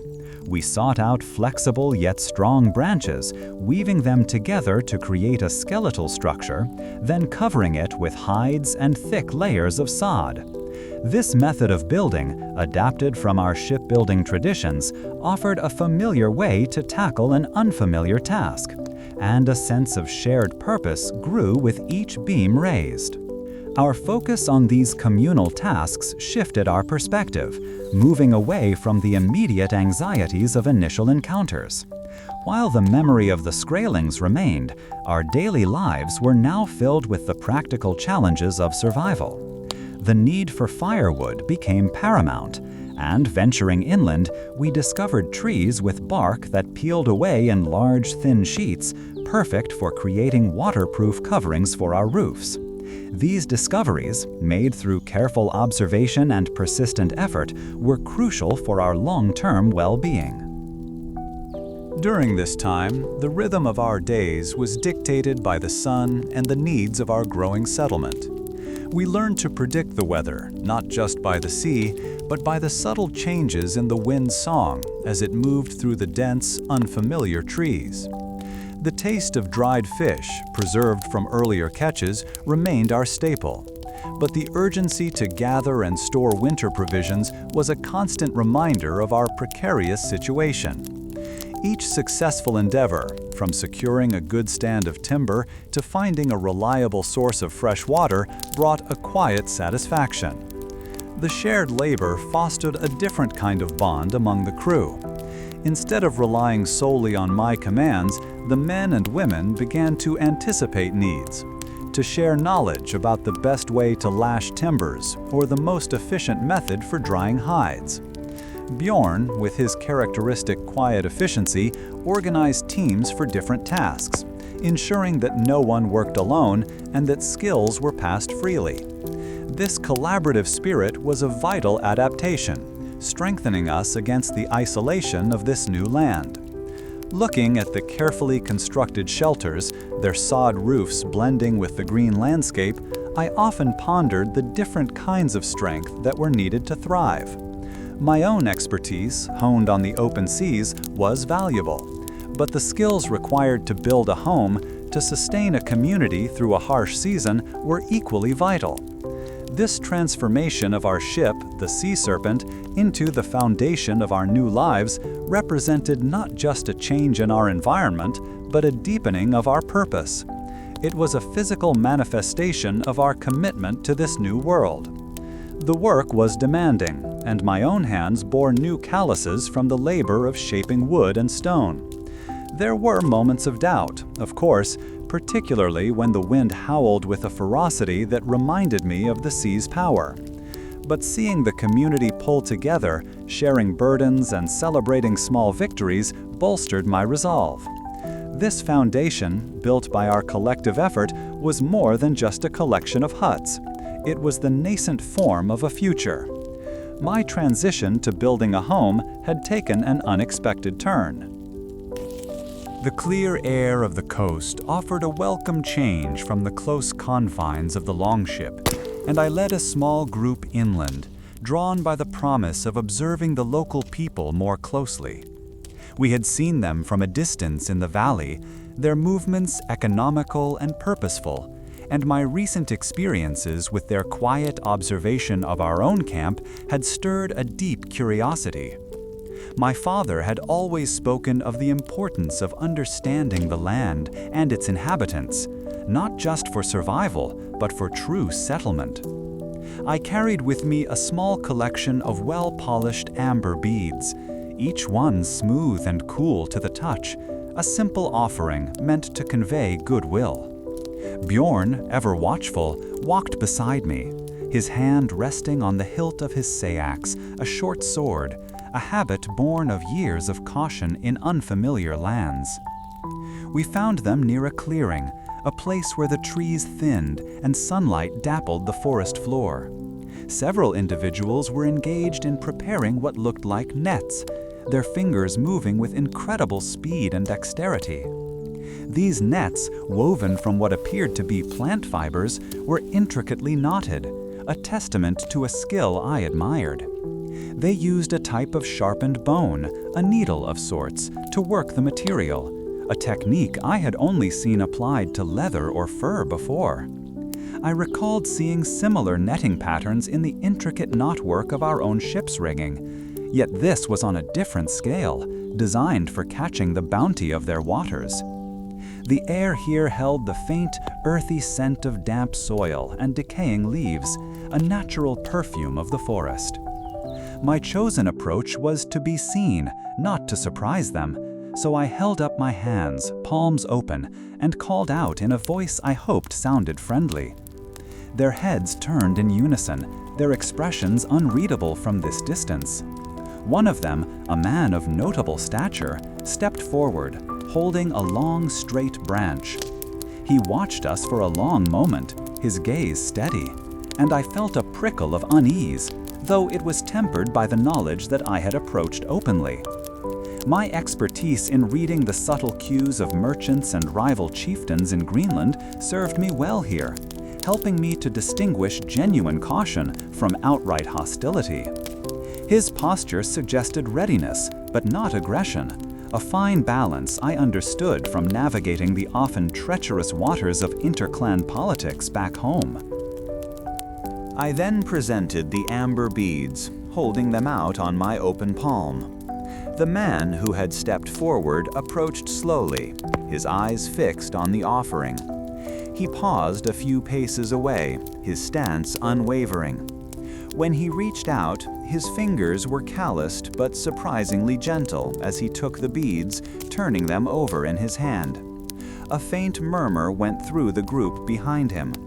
He then gestured towards a large flat stone near where they were working, and on it he placed a small, intricately carved wooden bird. The carving was so fine, the details so delicate, that it seemed almost alive. This exchange, a simple transfer of objects, felt like a bridge, however fragile, built between two vastly different worlds. It was a moment of shared understanding, or at least shared acknowledgement, that felt profoundly important. The people here, whom we had begun to call the Skraelings, possessed an intimate knowledge of this land that was humbling to witness. One of the women showed us how she prepared a type of flatbread, mixing a pale flour, likely ground from some local grain or root, with water, and then cooking it on heated stones. The smell of the baking bread was simple and wholesome, a welcome aroma. She explained, through gestures and simple sounds, that the flour came from a plant that grew abundantly in certain marshy areas. This method of cooking, directly on hot stones, was something I had never encountered. It required a careful control of heat, something I understood from tending the forge for ship repairs, but applied to food in a way that was entirely new to me. Further conversations, aided by the growing familiarity between our groups, revealed more about their ways of sustenance. We watched them set lines for fishing, using a strong fibrous cord and hooks made from bone or shell. They would patiently wait, their movements calm and unhurried, a stark contrast to the sometimes frantic efforts of our own fishermen. Their respect for the catch was evident. They took only what they needed, and the scraps were carefully set aside, not wasted. This careful stewardship of resources was a lesson my father had tried to impart, but seeing it practiced so naturally here was eye-opening. It made me question our own sometimes excessive reliance on hunting and gathering and our potential to overexploit. Ingrid, who had a natural gift for understanding the subtle nuances of human interaction, spent time observing their communal life. She noticed how they shared tasks, with men and women contributing equally to gathering and preparing food, and children learning by doing alongside the adults.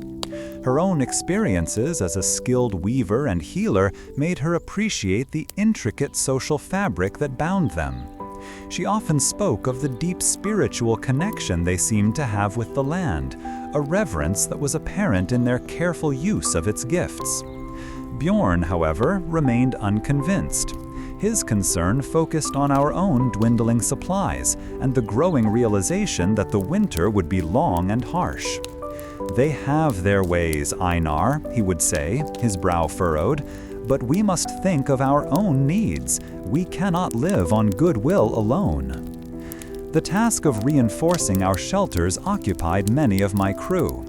We had begun using timbers from the sea serpent itself, breaking down sections of the sturdy hull to repurpose the wood.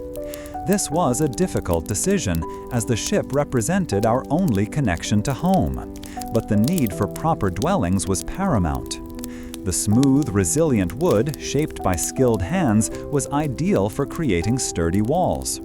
We learned to chink the gaps with moss and clay, creating a surprisingly effective barrier against the wind. The scent of freshly cut wood mingled with the pine scent from the surrounding forest, creating a unique aroma around our growing settlement. Each beam placed felt like another step towards permanence, a defiance of the uncertainties of this new land. One afternoon, while exploring a small stream bed not far from our main camp, I stumbled upon a peculiar sight. Scattered across a wide, flat expanse of earth were many smooth, gray stones, arranged in a rough circle. They were too regular, too deliberately placed to be natural. I recalled ancient tales of stone circles used for ceremonies or to mark important celestial events, but this seemed different, more practical. I later asked Ingrid about it. She mentioned through halting communication that such arrangements were sometimes used by the Skraelings to heat stones for cooking, or perhaps even as a form of outdoor meeting place. It was a quirky detail that suggested a different kind of planning and understanding of their environment than we possessed. The need for more consistent food sources became increasingly pressing as the days shortened. I decided to make a more deliberate attempt at fostering a relationship with the local people, one that went beyond simple observation. I gathered some of our more unusual trade goods, small metal awls useful for sewing, and lengths of bright dyed wool. I approached the area where we had first seen them, making sure to be visible and unarmed. They emerged from the trees, their expressions a mix of caution and curiosity. I presented the gifts, gesturing towards their village and then back towards our settlement. The response was slow, but eventually one of the elders stepped forward and, with a gesture of acceptance, indicated we should follow. This invitation felt momentous, a chance to truly understand their way of life. The implications of what I'd found would unfold in time, but for now, the path towards understanding seemed clearer than it had ever been. My journey had led us deeper into this new world, and the lessons learned from our cautious overtures had begun to shape our collective approach to survival. Following our initial tentative exchange, where the offering of amber beads and woven cloth had been met with a simple wooden bird, the focus shifted from immediate resource acquisition to a more profound observation of the indigenous people's practices. We had been shown a clearing not far from our camp, where a series of upright stones were arranged in a pattern that seemed significant, though its purpose remained a mystery to me.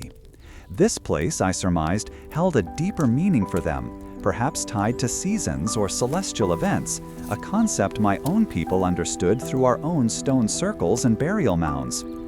Thorfinn, however, saw only potential. While I contemplated the quiet dignity of their traditions, he often sought opportunities for personal gain, a trait that had caused me constant concern since our arrival. It was during one of these explorations, driven by his insatiable curiosity for what he considered unclaimed bounty, that the fragile peace we had begun to weave was tested. He had ventured too close to a small hunting party from the settlement, a group we had observed from a distance as they moved through the forest with practiced stealth, their knowledge of the terrain clearly superior to ours. His return was marked by a furious recounting of events, his face flushed and his voice rough with indignation. He claimed they had attacked him without provocation, a swift and sudden assault that had forced him to retreat. My blood ran cold at his words as my mind immediately raced through the previous interactions, searching for any sign of hostility from their side. I knew Thorfinn's tendency towards boastfulness and his often unwarranted disregard for caution, qualities that had caused friction before. I found myself wrestling with his account, a stark contrast to the peaceful encounters we had thus far experienced, the quiet respect shown during our gift exchange, and the visible grace with which they navigated their environment. My own observations of the Skraelings, from their careful movements to their unhurried interactions, leaned towards a people of deliberate action, not impulsive aggression. This internal debate, weighing his passionate declaration against my own reasoned assessment, was a familiar challenge, requiring me to trust my gut instinct and the accumulated knowledge of my travels. Therefore, I chose to trust my own observations of their demeanor, their consistent displays of curiosity rather than aggression. I called Thorfinn to me, his body still tense with lingering anger. "You were reckless, Thorfinn," I stated, my voice firm but deliberately controlled, ensuring my command carried the weight of leadership. Our survival here depends on understanding their ways, not on provoking them into conflict. You will guard our camp for the next 3 days, and you will do so with respect for the decisions I make regarding our interactions.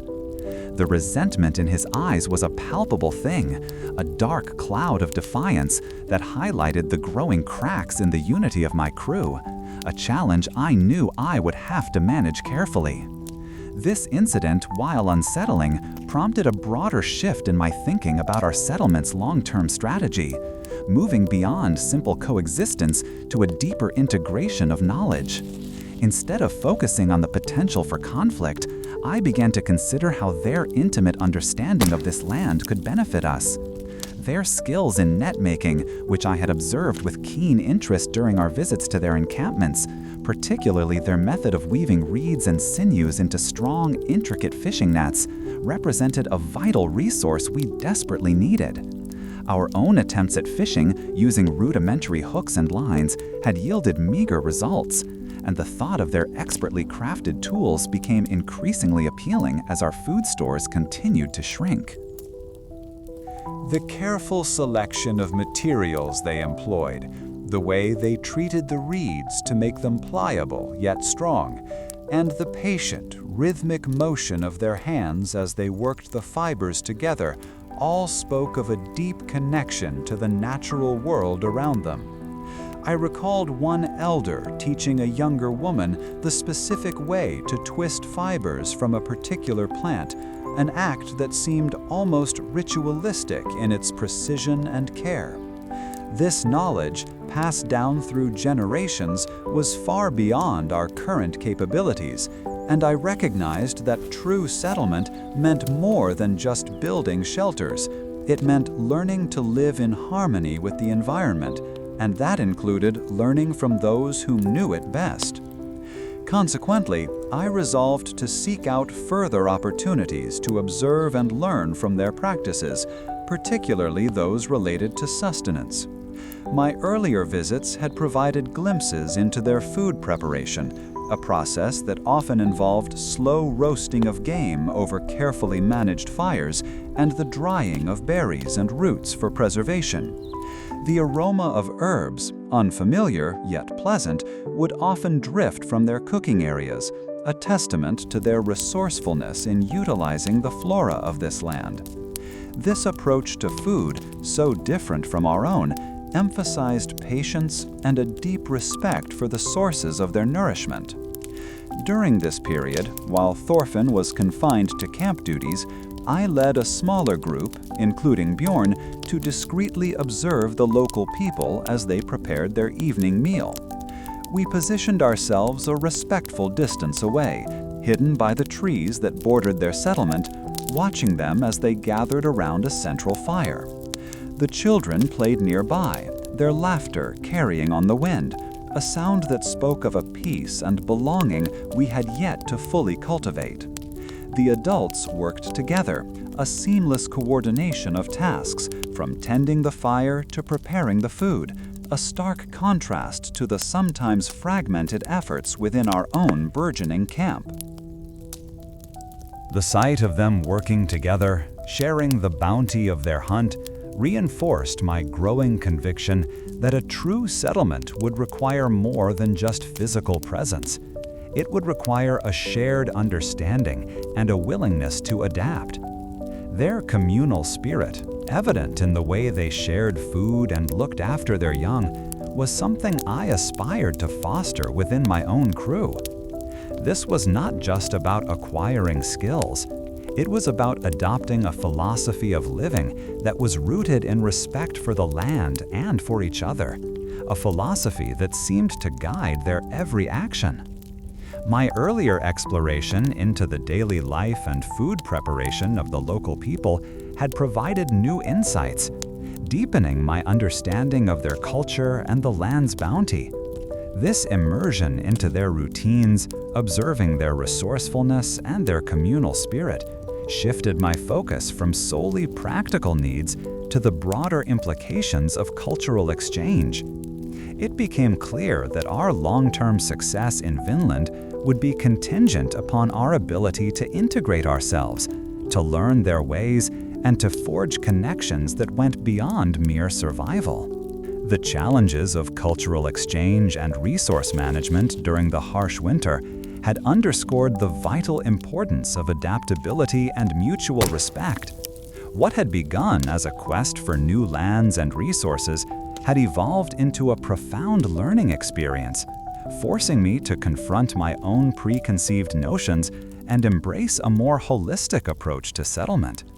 The wisdom of Ingrid, our elder, and the pragmatic counsel of Bjorn, my first mate, continued to serve as essential anchors, guiding me through the complexities of leading my people in this unfamiliar territory. The experience of observing their daily activities, their food preparation, and their methods of resource utilization had broadened my perspective considerably. It was not enough to simply claim land and resources. One had to understand the rhythm of the place, the cycles of nature, and the traditions of those who had called it home for generations. This realization marked a significant turning point in my own development as a leader, compelling me to move beyond the solitary ambition of my father's dream and embrace the collaborative spirit that seemed to define this new world.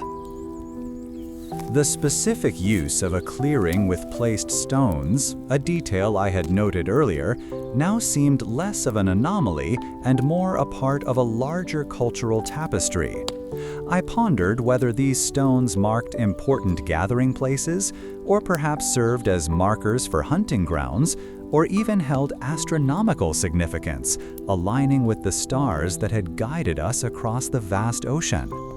The tentative gift exchange, where my amber beads were met with their carved bird, had indeed opened a door, but it was the ongoing, albeit distant, observation of their lives that truly began to reveal the depth of their connection to this land. This ongoing observation, a silent study of their intricate web of traditions, became a critical component of my strategic approach to settlement. Witnessing their food preparation techniques, their skill in crafting nets from local reeds and sinews, and the deliberate arrangement of stones in significant clearings provided a far more nuanced understanding than any direct interaction could at this early stage. It was through these quiet moments of observation that the true potential for coexistence and the importance of respecting their deeply ingrained cultural practices began to dawn on me. This growing understanding led me to encourage my own people to adapt, to learn from what we saw. The practical adaptation of the longship's timbers for constructing permanent shelters, a process that emphasized community effort and the evolving skill set required for survival, was one such adaptation. It was a testament to our own resilience and our capacity for learning, but it was also a reminder that our efforts were but a pale imitation of the ingrained knowledge possessed by the Skraelings, a knowledge born of centuries of living in concert with this land. My understanding of successful settlement had shifted in ways I hadn't expected, now encompassing a profound respect for local traditions and a commitment to learning from those who understood this land intimately. The biting cold of winter settled upon our settlement with a ferocity I had not fully anticipated.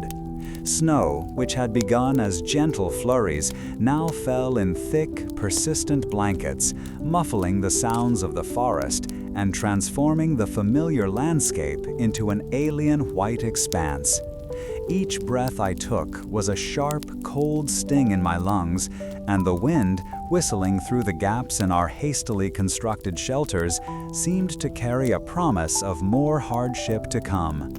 Our longship, the Sea Serpent, once a symbol of adventure and strength, now felt more like a weathered guardian, its timbers groaning under the weight of the snow. This shift in seasons brought with it a new set of challenges, far removed from the initial excitement of discovery that had propelled us across the ocean. With the coming of the deep snows, our foraging and hunting parties were severely curtailed, forcing a greater reliance on the provisions we had managed to preserve.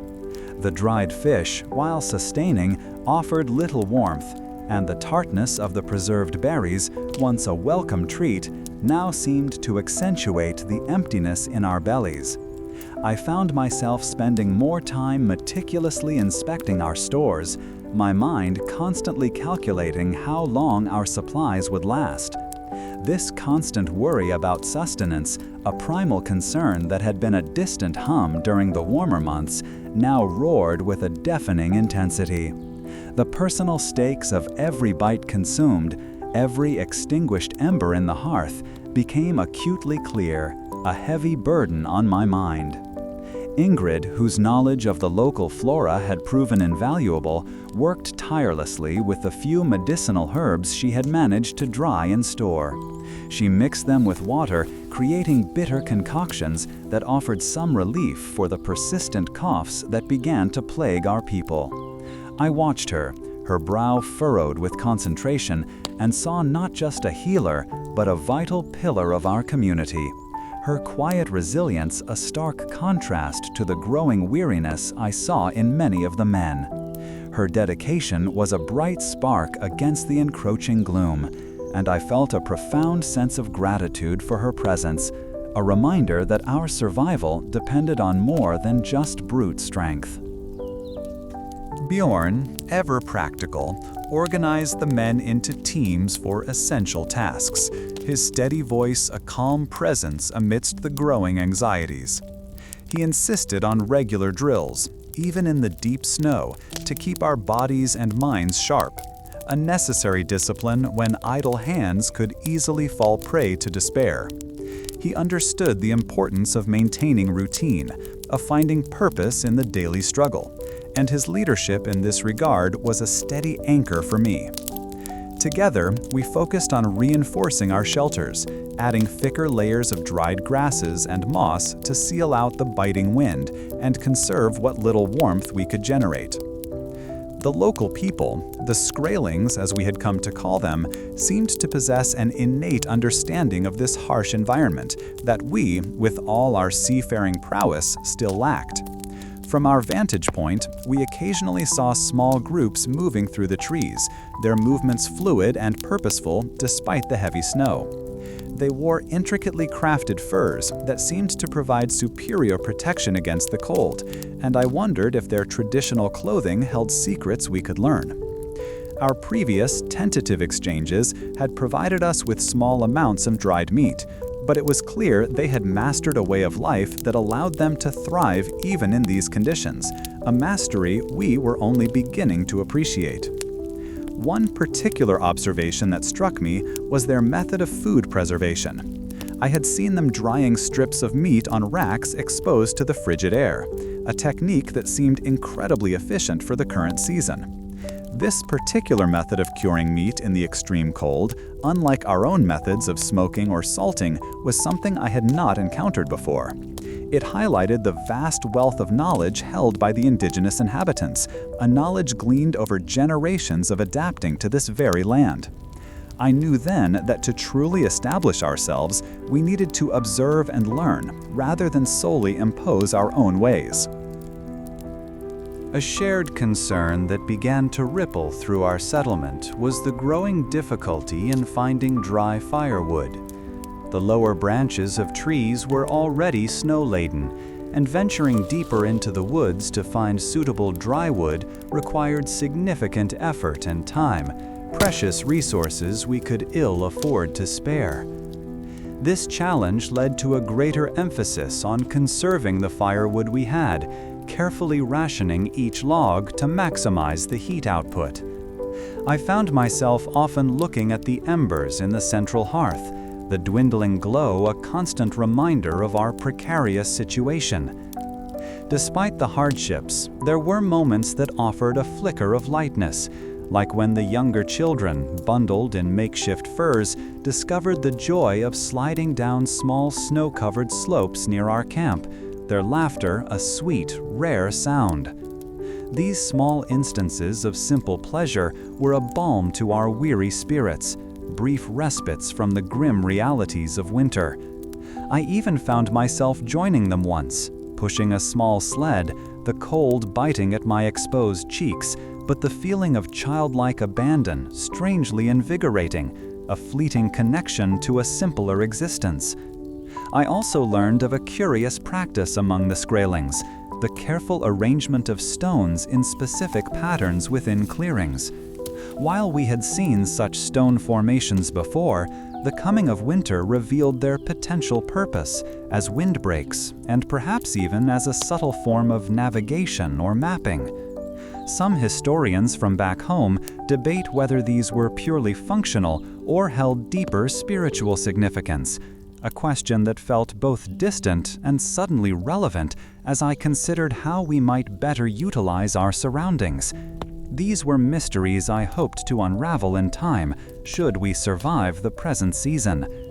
The constant struggle against the elements and the dwindling supplies had undeniably tested me in ways I was only beginning to grasp. The snow continued to fall, each flake adding to the deep drifts that now obscured the paths between our dwellings. Our food stores, already meager, dwindled with alarming speed, and the scent of pine smoke from the native encampments, once a comforting sign of life, now seemed a distant promise of sustenance we could not readily obtain. I had spent the morning checking the stored fish, carefully preserved in brine, but the supply was a stark reminder of our precarious situation. My thoughts turned to the ingenuity of the Skraelings, whose methods of gathering and preserving food I had observed during my earlier scouting trips were far more suited to this harsh environment than our own. Their ability to find and utilize the hidden resources of this land, even beneath the snow, was a knowledge we desperately needed. Meanwhile, across the small settlement, the women of our group were engaged in a different, equally vital task: tending to the sick. Ingrid, her face etched with weariness but her spirit unbent, moved from one dwelling to another, her hands gentle as she applied poultices made from dried herbs we had gathered. I watched her for a moment, the quiet hum of her low singing a small comfort against the wind's howl. Her knowledge of medicinal plants, passed down through generations, was proving invaluable. Yet even her skill could not entirely ward off the persistent coughs that echoed through the camp.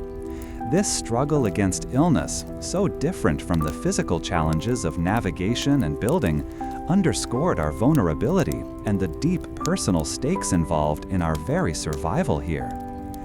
The sheer depth of the snow made any extensive hunting or foraging a nearly impossible undertaking for my men, and the chill bit deeply, even through our thick woolen tunics. I found myself studying the patterns of the snowdrifts, trying to discern any sign of animal trails or the telltale disturbance of the earth beneath the white blanket, much as I would look for subtle shifts in the ocean currents. Our efforts to adapt, using the timbers of the sea serpent to reinforce our shelters, had provided a measure of protection, but the cold seeped into everything, chilling our bones and slowing our movements. It was clear that our northern ways of survival, so well suited to Greenland, were proving insufficient in this new and unforgiving climate, forcing a reevaluation of our approach. It was during this time that I recalled observing the Skraelings using a particular type of woven net, expertly crafted from what looked like processed bark fibers, to catch small, quick-moving fish in the shallower, partially frozen streams. Their skill in preparing these materials, which I had seen them drying and weaving with remarkable dexterity, suggested a deep understanding of the land's bounty. My own experience with rope making and net repairs for the longship gave me a practical understanding of the craft, but their specific techniques for creating such fine, durable materials were a mystery I was keen to unravel. This knowledge, if we could learn it, might provide a crucial source of protein and change our fortunes as winter tightened its grip. Thinking of this, I decided to approach the area where we had last seen their hunting parties, not with weapons, but with a gesture of shared need. I gathered a small group, including Bjorn and a few men who possessed a knack for observation, and we carried with us a portion of our dried fish, a rare luxury given our dwindling stores, and some of the carved wooden objects that seemed to hold significance for them. My hope was that by offering something of value, we might open a door to learning the secrets of their winter sustenance, a stark contrast to the earlier, more tentative exchanges of trinkets and food. The wind whipped at my cloak as we set out, and the silence of the snow-covered landscape seemed to amplify the importance of this undertaking. As we approached the familiar clearing, the sight of the Skraelings working near a stream brought a surge of both apprehension and anticipation. They were indeed using their nets, their movements efficient and practiced, pulling in small catches that seemed miraculous in the frozen water. One of the older women, her face lined like ancient bark, was meticulously sorting through a pile of what appeared to be dried roots and berries, storing them in woven pouches. I approached them slowly, holding up the dried fish in greeting, and gestured towards their nets, then mimicked the motion of pulling them from the water, my expression one of clear inquiry and respect. This act was not about dominance, but about learning, a vital shift in my personal journey as a leader. The older woman regarded me with steady eyes, then glanced at the fish I held. She spoke a few words to another woman, who then gestured towards a small pile of cured fish, similar to what we had brought, and then pointed to the roots she had been preparing. She picked up a few of the dried roots and offered them to me, her hand steady. I accepted them, and as I did, she took one of our dried fish and examined it closely, nodding her head slowly. It was a simple exchange, yet it spoke volumes, a shared recognition of our common struggle against the season and a willingness to bridge the gap between our ways of life. This interaction with their winter provisions offered a tangible pathway forward. Upon returning to our settlement, the small pile of dried roots and the insight into their net-making process were more valuable than any treasure. I immediately set Bjorn to work gathering suitable materials for attempting to fashion similar nets, explaining the techniques I had observed, the way the fibers were twisted and looped to create strong, flexible mesh. Our own expertise in rope work, combined with the practical demonstration of their fishing methods, gave me confidence that we could replicate their success. The taste of the dried roots, though unfamiliar, was earthy and sustaining, a welcome change from our increasingly monotonous diet and a testament to their resourcefulness. This knowledge of their food preparation, particularly their ability to utilize the seemingly sparse resources of winter, was a profound revelation. It shifted my perspective from one of mere survival to one of active adaptation, urging me to embrace their practices rather than simply waiting for spring. The Skraelings clearly possessed an ancient wisdom, a deep connection to this land that allowed them to thrive in conditions that were proving so challenging for us. My father's ambition was to settle here, to build a new home, and that meant understanding and respecting the very earth that sustained this place and its people. This new understanding of their winter sustenance and the practical knowledge gained felt like a crucial step towards that goal. The sight of Bjorn and the men struggling to replicate the intricate weaving of the nets, their fingers stiff with cold, mirrored my own internal wrestling with the immense challenge before us. Yet, seeing them try, seeing the dedication in their efforts to learn something so vital, filled me with a quiet hope. This was not merely about acquiring food. It was about forging a connection, about demonstrating our willingness to learn and adapt. The personal stakes of this venture, which had initially been about my father's legacy, had deepened into a responsibility for the lives of every man and woman who had sailed with me. I knew that our ability to overcome the winter would depend on our collective willingness to learn from those who already understood this land.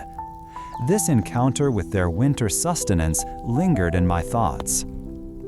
As the tales of the Norse voyages across the vast, shimmering ocean fade, let their spirit of quiet perseverance guide you into slumber.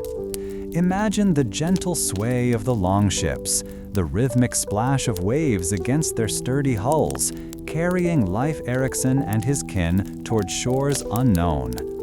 Think of their settlements, their attempts to forge new lives in a land vastly different from their own. The sagas whispered around hearth fires as the northern lights painted the sky.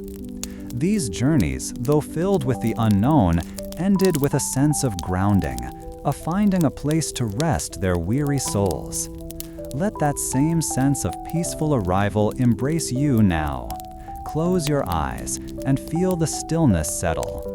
May your dreams be as calm and as vast as the ocean they crossed, a gentle current carrying you to a deep and restorative sleep. Rest easy and good night.